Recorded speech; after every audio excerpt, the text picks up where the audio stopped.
Aconteceu, o que não aconteceu agora só em 2026, mas continuamos aqui postando vídeo para vocês. É o seguinte, ontem eu fiz um vídeo aqui explicando um negócio chamado hipótese Schachiana. O que a hipótese Schachiana ela nos diz? Ela nos diz que talvez o primeiro contato que a gente faça com uma civilização seja com uma civilização que está no final da sua vida. Por quê? Civilizações que estão bem, elas não geram nenhum ruído no universo. Elas vivem num mundo sustentável e tudo mais. Civilizações que estão se autodestruindo, elas sim geram ruídos que a gente pode, os sinais que a gente pode detectar. Beleza? Isso foi o vídeo de ontem, se você não viu, vai lá assistir. E hoje, vamos continuar falando de vida alienígena, que esse que é o grande mote aí da nossa existência, que é tentar encontrar vida no universo. E o pessoal aí, os pesquisadores, desenvolveram um modelo, uma nova maneira de procurar por vida no universo, e eles chamaram isso de modelo Firefly ETI. O que é o ETI? Extraterrestrial Intelligence, tá? E o modelo Firefly é o modelo baseado nos vagalumes. Isso mesmo. Nós estudamos os vagalumes para procurar vida inteligente no universo. Muito bem, de novo, tudo isso que vocês já sabem, a humanidade aí busca, por séculos e séculos, a resposta para a pergunta: será que estamos sozinhos por aí? Não sabemos, Não sabemos. O universo observável, como a gente conhece, tem aí bilhões e bilhões de galáxias, cada uma com bilhões e bilhões de estrelas. Eu não acredito que exista vida inteligente por aí, porém a estatística me desmente. Porque a probabilidade estatística sugere que a vida seja abundante. Porém, cadê todo mundo? Se a vida é abundante, tinha que estar todo mundo por aí, mas nós não vemos ninguém. E isso é o quê? É o centro, é o cerne do paradoxo de Fermi. Se a vida é tão comum, cadê essa vida? Muito bem, e a partir daí a galera começa a procurar que nem um maluco a tal da vida inteligente no universo. Para quem não sabe, vou contar um pouquinho da história de quando começou toda essa busca insana pela vida inteligente. Ela começa ali na década de 1960 com o projeto OSMA. Vocês sabem por que chama o projeto OSMA? O projeto tem esse nome em homenagem à rainha do Mágico de Oz. Vocês sabem por quê? Se você não sabe, o Mágico de Oz talvez seja um dos primeiros filmes sobre vida alienígena no universo. Frank Drake construiu lá, usando a antena de Green Bank, nos Estados Unidos, construiu o projeto OSMA. O que ele queria? Detectar sinais de rádio no universo. Por quê? De acordo com a nossa premissa básica, uma civilização só é uma civilização inteligente se ela conseguisse comunicar via ondas de rádio. Em 1977, teve o famosíssimo sinal WOW, que durou 72 segundos e nunca mais foi visto, que é o 6EQUJ5. 6EQUJ5. Esse é o famoso sinal WOW. Tem a explicação já. Procure aqui no canal, tem um vídeo explicando o que é, na realidade, o sinal WOW. E aí veio o grande desafio que a gente notou durante todos esses anos, é o seguinte: como eu poderia distinguir no universo um ruído cósmico de um sinal inteligente coerente? E é aí que entram várias e várias hipóteses, tá? Uma questão que a gente pode fazer é a seguinte: será que a gente está procurando da maneira correta? Existe, para quem não sabe, um viés antropocêntrico em tudo isso. E esse viés antropocêntrico, ele pode ser a grande barreira para a gente encontrar vida no universo. Por exemplo, a gente sempre busca civilizações que se comunicam da mesma maneira que a gente comunica, tá? A gente sempre busca vidas parecidas com a nossa, porque é a vida que a gente conhece. A gente sempre busca, a gente talvez não tenha como reconhecer uma civilização, uma artificial, por exemplo. E se a vida no universo for uma inteligência artificial, a gente vai conseguir reconhecer isso? Provavelmente não, Então, o que alguns pesquisadores têm propondo ultimamente é que a gente precisa de uma nova abordagem para transcender esse antropocentrismo e aí procurar isso mesmo, procurar a vida pelo universo. E o mais legal de tudo isso, a resposta para isso pode estar no próprio planeta Terra. E aí é que a gente entra, então, no que a gente chama de teoria ou modelo Firefly. Os vagalumes, para quem não sabe, eles são os mestres da comunicação via luz, da comunicação luminosa. Eles desenvolveram um sistema de comunicação eficiente através de milhões de anos de evolução. Cada espécie possui uma sequência única de flashes que se comunicam. Então, como que eu sei qual espécie de vagalume que eu estou lidando? Cada uma tem um piscar de luzinha diferente do outro, tá? E o simples padrão ligar ou desligar permite o reconhecimento imediato disso, ou seja, imagina que você tem um monte de vagalume. O vagalume é caçado, ele é predado. Então ele sabe quando você tem vagalume ali do lado dele e ele consegue se proteger.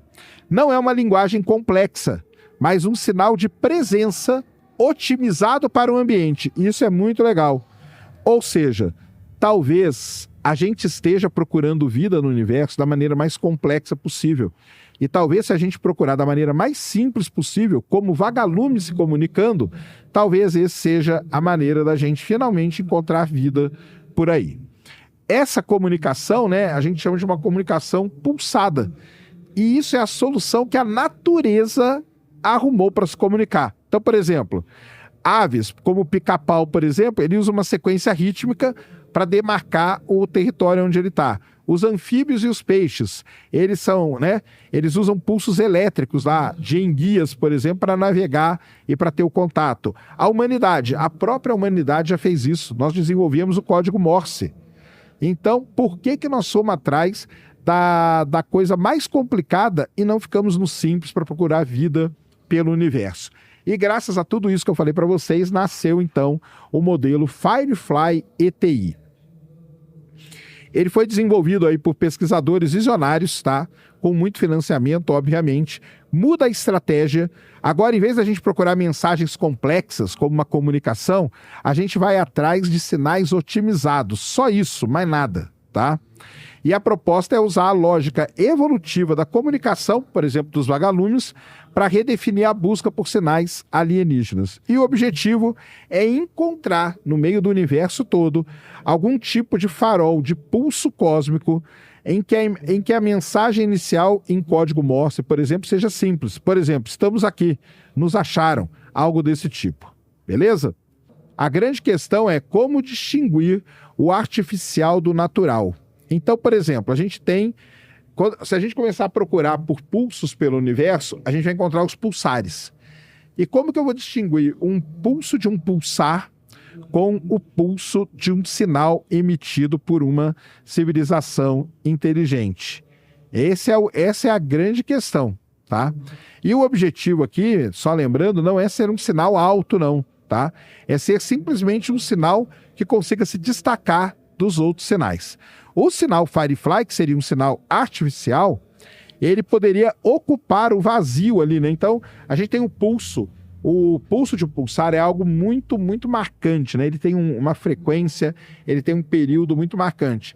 Agora, imagina que eu tenha uma civilização alienígena transmitindo um pulso, e esse pulso pode entrar no meio de dois sinais de pulsares. Então, o pulsar pulsa, e aqui no meio você tem um outro pulso que quebraria essa sequência. A gente descobriria, assim, o que é sinal artificial, e assim a gente descobriria, então, a civilização inteligente no universo. Legal, né? É bem interessante a ideia deles aí. A metodologia, obviamente, primeiro é coletar os dados, tá? Então, a primeira coisa, utilizar o catálogo de pulsares que a gente tem no universo, para já eliminar tudo isso fora do negócio. Depois é mapear os parâmetros, tá? Então, o que a gente quer? Por exemplo, o ciclo do pulso seria uma coisa importante, o período dele, a frequência dele, entender quais parâmetros que a gente ia caçar. Aplicar, então, um algoritmo para identificar a combinação raras onde os pulsares naturais são incomuns ou inexistentes. E aí, então, ir atrás de detectar as anomalias. É a tal da definição de assinatura Firefly, que seria um sinal artificial otimizado para se destacar do ruído de fundo do universo. É isso que a gente quer e mais nada, tá? Então, o perfil do sinal Firefly otimizado, para vocês terem uma ideia, seria o seguinte: ele teria, na proporção do tempo em que o sinal permanece ligado por pulso, aproximadamente 36%, ele duraria cerca de 25 milissegundos, tá?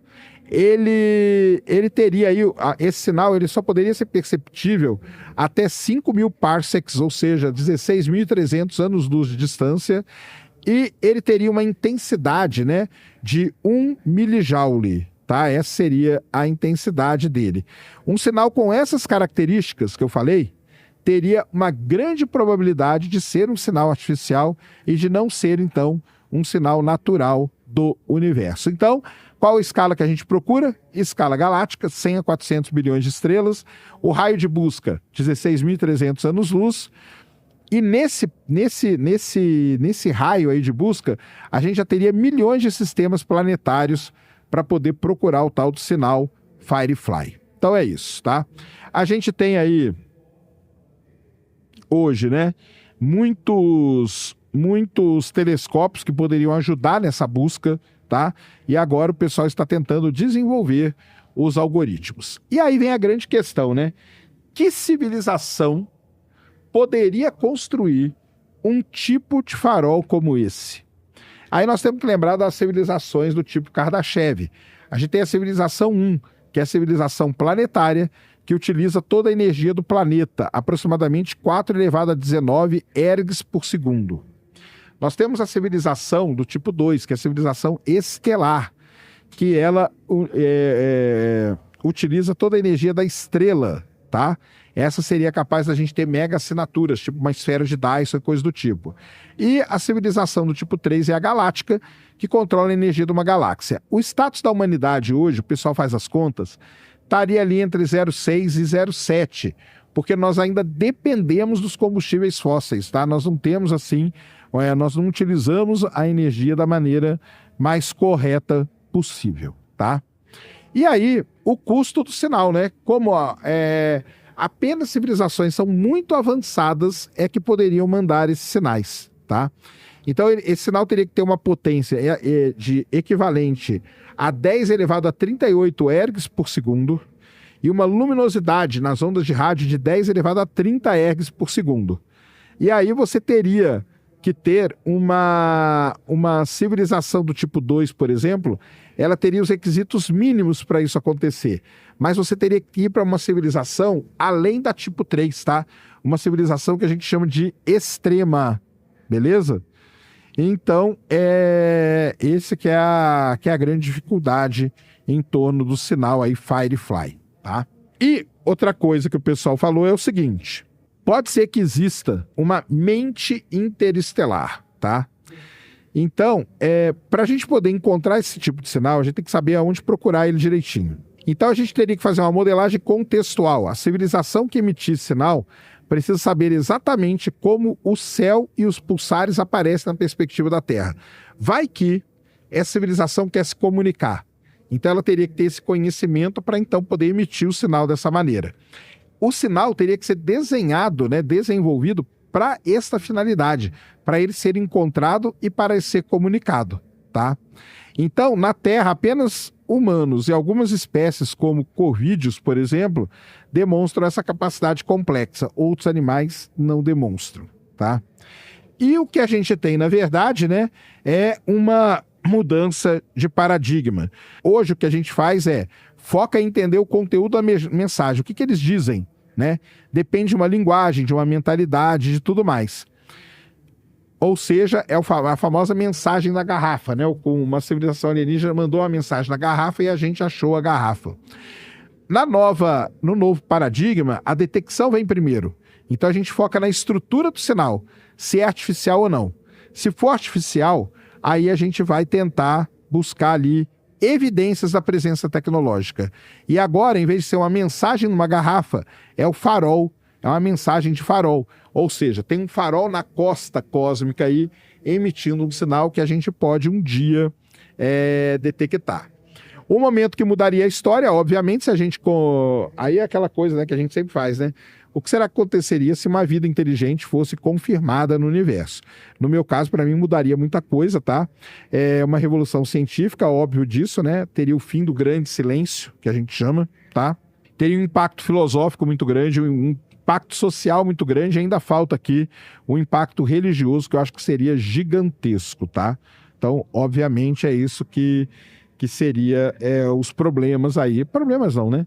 Mas o que aconteceria logo depois de detectar e confirmar um sinal desse. E aí nós temos o caminho a seguir. Tem muitos desafios, né?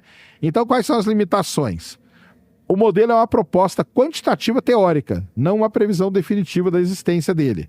A variação temporal, os períodos dos pulsares mudam com o tempo, exigindo que a gente monitore os pulsares e vá meio que ajustando o nosso detector dos sinais ali entre os pulsares. Cobertura de dados também. Os dados que a gente tem de pulsar hoje na Terra, eles não são exaustivos, tá? Eles não são muito grandes, então a gente teria que completar esses dados aí. Mas tem oportunidade. A oportunidade deste modelo, do modelo Firefly, é que ele é inspirado na biologia, tá? Ele leva a gente para novos espectros de procura e a gente unifica, olha só que legal, hein? A gente unifica a biologia com a astronomia. Então, esse aqui é a grande questão. Além disso, né, é uma lição da natureza, é a biologia ensinando para a astronomia. Sincronicidade, assim como os vagalumes piscam, né, bonitinho ali, as civilizações podem usar isso. Eficiência energética, os pulsos são curtos e intensos, então eles concentram muita energia e dão aquele pulso, ele não fica emitindo sinal o tempo inteiro. Também a natureza nos ensinando. E você teria um contraste absoluto. Como eu falei, o segredo não é apenas brilhar, tá? Mas brilhar de forma diferente da forma natural. Essa que é a parada. E para terminar, uma frase aqui para vocês. Talvez o universo não esteja em silêncio. Talvez nós apenas estamos esperando pelo sinal errado. Fica aí a dica e diga para mim se você concorda ou não com esta frase e o que você achou do modelo Firefly ETI, um novo modelo, um novo paradigma na busca por vida alienígena inteligente no universo. Beleza? Pessoal, esse então era o vídeo que eu queria trazer aqui no canal para vocês agora. Espero que vocês tenham gostado. Se gostou, já sabe, aquele tapa no dedão, voadora com tudo no peito do like, isso ajuda pra caramba o vídeo e o canal a ganhar relevância. Nunca se esqueça do pacotão youtubístico, compartilha, favorita. Se inscreve no canal se você ainda não é inscrito, deixa aí nos comentários o que você quiser saber. Tamo junto dioturnamente na luta contra a má divulgação científica no Brasil e contra a anemia na divulgação da astronomia no nosso país.